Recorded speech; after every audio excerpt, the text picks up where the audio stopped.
Grabing pawis ko, guys. Ayan. Ito naman yung mga konting... Huwag mo na videoan, be. Hindi nga. Video mo ko eh. Area. Pero yung oil. At saka yung mga dilata for emergency. Oil na, wala Hindi, ang oil dala ni Jason. Ang wala yung ano, yung parang pomade, parang gel. Naiwan doon. Doon sa lamesa. Anong tawag nito? Ala yung ano. Ano?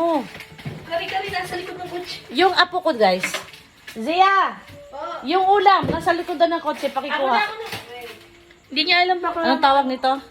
Nagwawala kasi gusto sumama. Yung panganay kong apo, tubig, wala pang tubig. Oh. Sabi ko, wag mo na siyang sumama kasi nandyan daddy niya. Sabi ko, magbanding muna sila. Pagka umalis na sa trabaho daddy niya kasi OFW, saka na kita pupuntahan dito. Ay, papuntahin. Oh, tapos, nahuli nga si Jamay, sabi niya, Tita Tabs, kailan ako sasama? Ganun din sinabi ng tita niya. Ano sabi mo? Pag alis na daddy mo? Pag alis na ni daddy mo. Alam niyo ba guys, sabi na? Tumbong yung mga balita.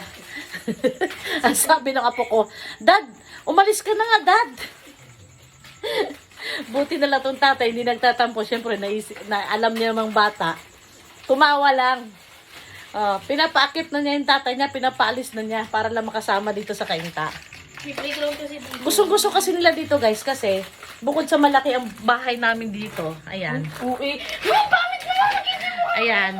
Kasi dito talagang meron kaming sala, meron kaming living area, dining area, may kusina, di ba? Doon kasi ang living area namin garahe.